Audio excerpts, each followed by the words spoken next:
Dua kali Bu Rita ya. Yang pertama begini Bu Ya. Rita. Ada pertanyaan waktu lalu yang berkata tentang Homorfisme. antropomorfisme. Ya.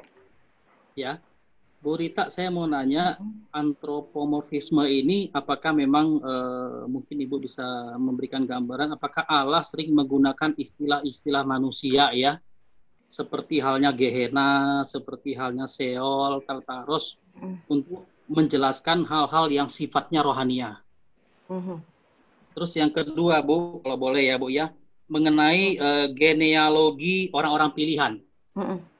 Yang nomor 5 itu dikatakan Adam, Set, Nuh, Sem, Abraham, Ishak, dan Yakub, Israel. Lahirnya segala bangsa. Ya. Sering sekali Tuhan Yesus menggunakan istilah genea ini dalam Matius. Saya mau tanya yang di Matius 24 ayat 34. Genea maksud ini apakah suatu bangsa Israel atau suatu kelompok umur 40 tahun saja? Baik. Ya. Terakhir nitip buat nanti Bu, yang terakhir. Kalau boleh. Apa yang bisa Ibu ceritakan tentang langit baru, bumi baru, dan Yerusalem baru, Bu? Dalam Wahyu 21. Terima kasih, Bu. Mungkin yang ketiga boleh nanti atau gimana, kan antriannya banyak. Terima kasih, Bu. Ya, silakan, Bu Rita. Baik. Yang pertama itu antropomorfisme ya.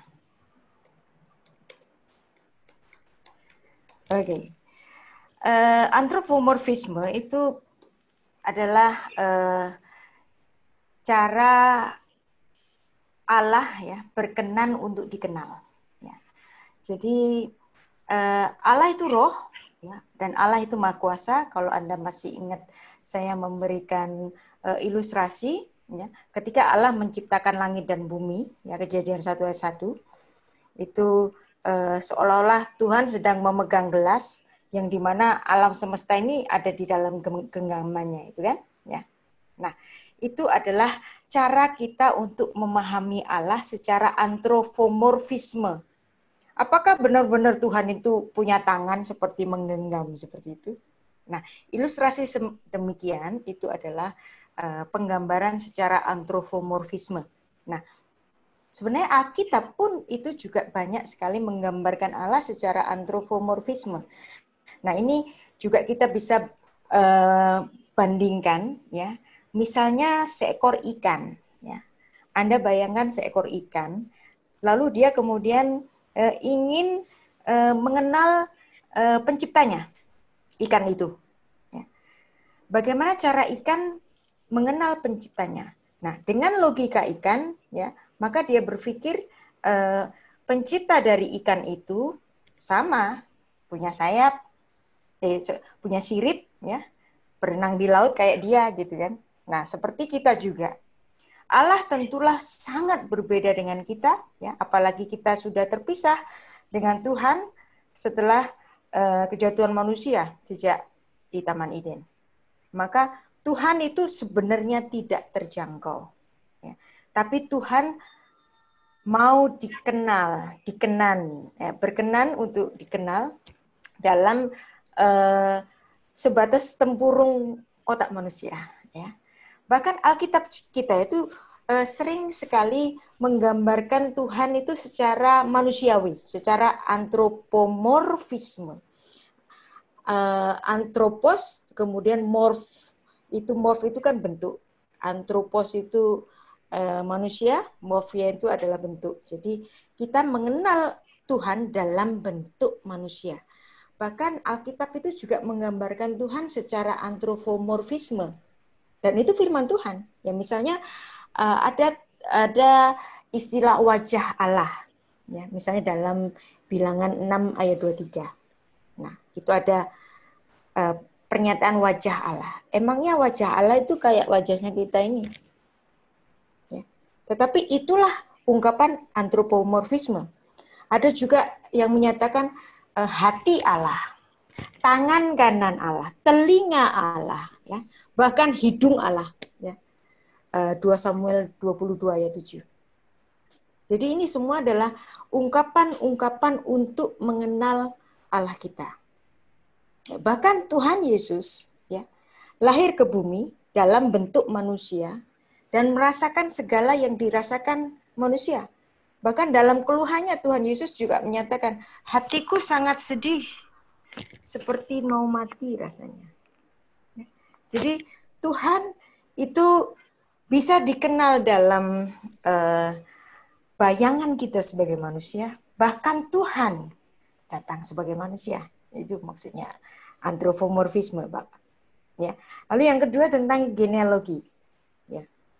Bahwa Tuhan memang memilih satu garis yang lurus, ya. Kitab kita itu adalah kitab yang sebenarnya keseluruhannya itu adalah kitab genealogi.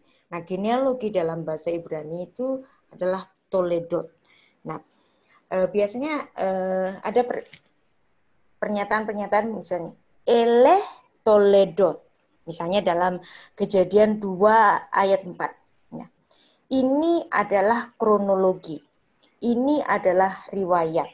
Jadi generasi itu bisa dalam artian Toledot itu bisa dalam artian kronologi, bisa dalam artian riwayat, bisa dalam artian generation. Misalnya Kejadian 2 ayat 4. Itu kalau Anda membaca kitab terjemahan King James itu nulisnya these are the generation. Ya.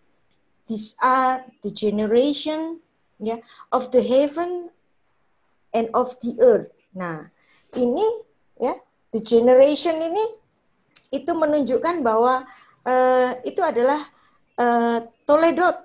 Jadi apa yang ada terjadi di alam semesta itu Toledot, keturunan. Nah, terhadap keturunan manusia itu dituliskan secara rinci sekali, ya.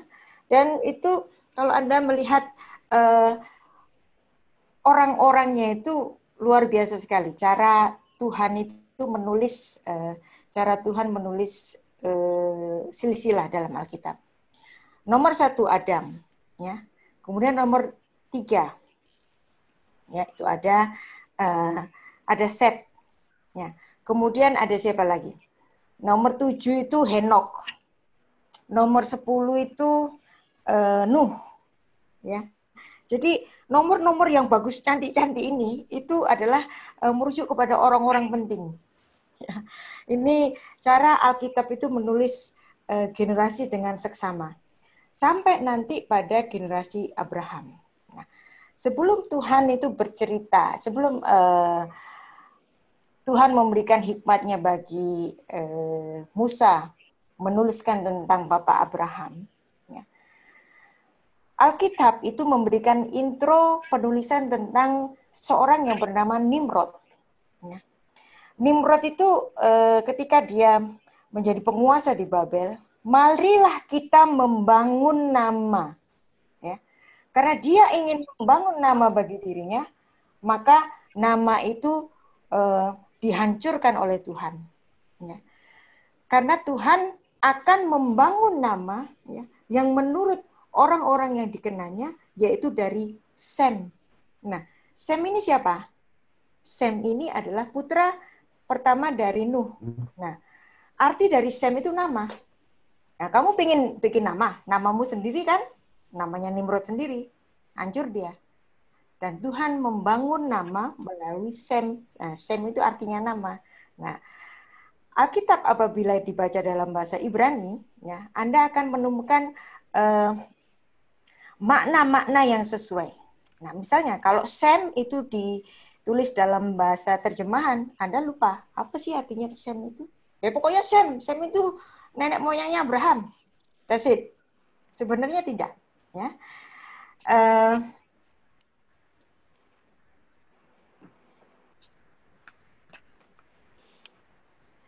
Alkitab itu bercerita tentang banyak sekali simbol-simbol dan itu juga termasuk dituliskan dalam simbol-simbol dalam simbol Israel.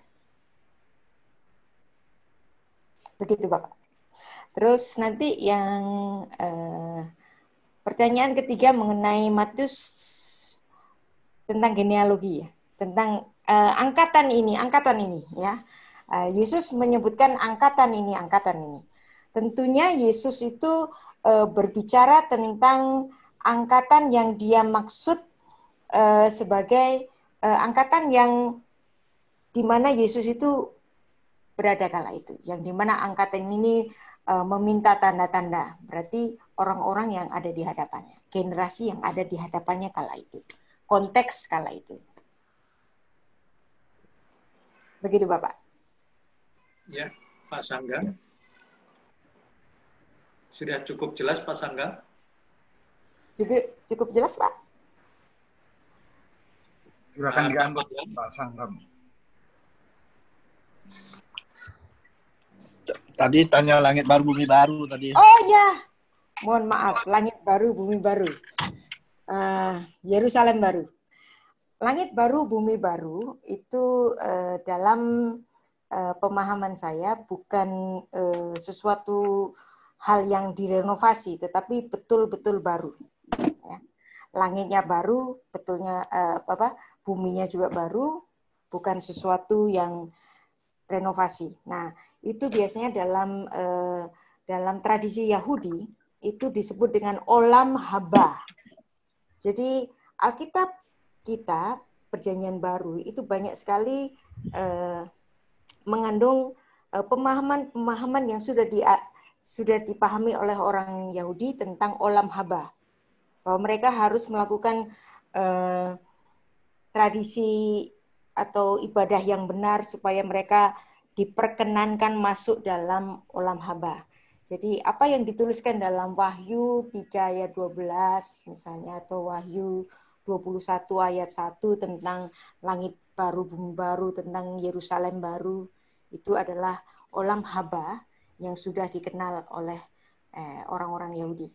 Dan itu menjadi satu bentuk kerinduan dari orang Yahudi bahwa itu adalah yang nanti akan mereka capai. Pengertian surga bagi mereka itu adalah olam haba, langit baru, bumi baru.